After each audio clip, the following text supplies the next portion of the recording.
एक गरीब लड़की की कहानी। पूर्व काल में लड़कियों के लिए कोई स्तर नहीं था। लड़कियों को माँ बाप हमेशा घर में रखते थे, बाहर जाने का इजाज़त नहीं देते थे, क्योंकि पुरुष हमेशा सोचते थे लड़कियाँ पुरुष के तरह काम नहीं कर सकते हैं, वो सिर्फ घर का ही काम कर सकते हैं और पुरुष लोग लड़कियों को बाहर घूमने के लिए इजाज़त नहीं देते थे। सब स्थल पर लड़के लोग ही काम किया करते हैं, वो चाहे शिक्षा हो या क्रीड़ा, सभी में पुरुष ही भाग लिया करते थे और पिता माता सिर्फ लड़का को ही प्राधान्य देते थे और लड़कियों को सिर्फ शादी और संतान बढ़ाने के लिए जन्म देते थे। कुछ घर का बाप और दादा भाई लड़की जन्म लेने से ही मार डालते थे, सिर्फ पुत्र संतान पाने का इच्छा रखते थे। तो आइए जानते हैं एक गरीब लड़की की कहानी के बारे में। एक गांव में एक गरीब बाप माँ रहते थे। उनका 2 संतान थी, एक पुत्र संतान और एक कन्या संतान। गरीब बाप 2 संतानों को निर्णय लिया कि बराबर शिक्षा देने का। उस समय कोई भी लड़कियों को पिता माता शिक्षा प्राप्त के लिए विद्यालय नहीं भेजा करते थे, सिर्फ और सिर्फ लड़का लोग को ही शिक्षा प्राप्त के लिए भेजा करते थे। लेकिन वो गरीब बाप निश्चय किया और दोनों संतानों को शिक्षा ग्रहण के लिए विद्यालय भेजता था। दोनों संतानों के मध्य कन्या संतान बहुत बुद्धिमान में भरी थी। धीरे धीरे दोनों संतान बड़े होने लगे और प्राथमिक शिक्षा खत्म करने के बाद उच्च शिक्षा ग्रहण के लिए गांव से बहुत दूर जाना पड़ता था और लड़कियों को बाहर जाने का इजाज़त समाज नहीं दिया था।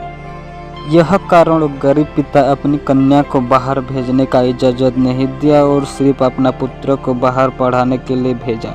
कन्या संतान का बहुत पढ़ाई करने का जिज्ञासा था और अपना पिताजी को कहा कि मुझे बहुत पढ़ना है, मैं पढ़ना चाहता हूँ। यह सुनकर पिता समाज के डर से साफ इनकार कर दिया और कन्या का विवाह के लिए समाज से प्रेरित हुआ और विवाह कराने का निर्णय लिया। लेकिन उस लड़की ने विवाह के लिए इनकार कर दिया, लेकिन जोर जबरदस्ती से उसका विवाह करवा दिया।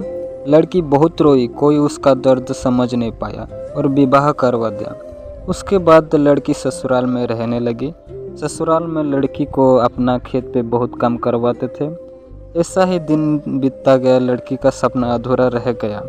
लड़की का सपना डॉक्टर बनने का था। एक दिन लड़की हिम्मत करके अपना पति से कहता है कि मुझे बहुत पढ़ लिख कर डॉक्टर बनना है और अपना भूतकाल का सारी बात बताई। लेकिन उस टाइम पे लड़कियों को शहर भेजने का इजाज़त नहीं था।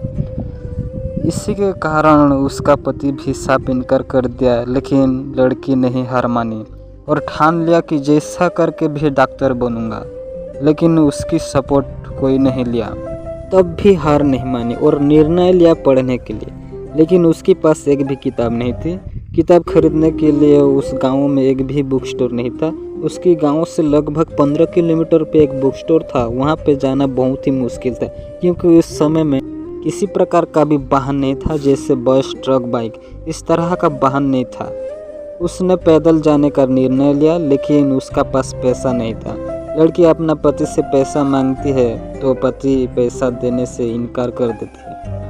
इससे दुखी होकर लड़की दूसरों के घर पे काम करने के लिए निर्णय लिया और काम करने लगी और कुछ पैसा इकट्ठा कर लिया और किताब खरीदने के लिए पैदल ही 15 किलोमीटर का यात्रा आरंभ किया।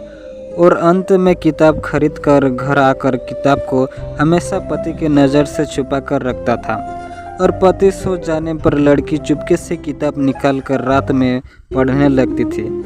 सारा किताब को 6 महीने में पूरा पढ़ डाला और एक दिन गांव का पोस्ट ऑफिस जाकर मालूम करा कि डॉक्टर बनने के लिए एग्ज़ाम देने के लिए सरकार घोषित किया है। यह सुनकर लड़की बहुत खुश हुआ और परीक्षा देने के लिए निश्चित किया। लेकिन परीक्षा के लिए शहर जाना पड़ेगा। गांव से 30 किलोमीटर और कुछ पैसा ज़रूरत था। पैसा स्त्री के पास नहीं था। स्त्री ने फिर से दूसरे घर का काम करके पैसा इकट्ठा किया और परीक्षा देने के लिए 30 किलोमीटर पैदल यात्रा आरंभ किया और परीक्षा देकर डिस्ट्रिक्ट पे 1 नंबर पे उत्तीर्ण हुआ। पेपर पे आउट हो चुका था कि धोबलपुर के गांव के स्त्री डॉक्टर परीक्षा में 1 नंबर स्थान हासिल किया है। यह बात सारा डिस्ट्रिक्ट पर फैल चुका था। स्त्री का पति को पता चला और हैरान हो गया और अपना स्त्री के गले लगा के माफ़ी मांगा। उस स्त्री के पिता माता भी बहुत खुश हो गए और उनका भूल का अनुमान हो गया। यह था कहानी दोस्तों। आज के दिन में भी लड़कियों के साथ ऐसा ही हो रहा है। लड़की किसी से कम नहीं है। इस कहानी का तात्पर्य कि लड़की के बिना इच्छा से उसकी विवाह नहीं करना चाहिए और लड़कियों को फुल सपोर्ट करना चाहिए। वीडियो अच्छा लगा तो कमेंट करिए। इस तरह का वीडियो जानने के लिए सब्सक्राइब करें। धन्यवाद।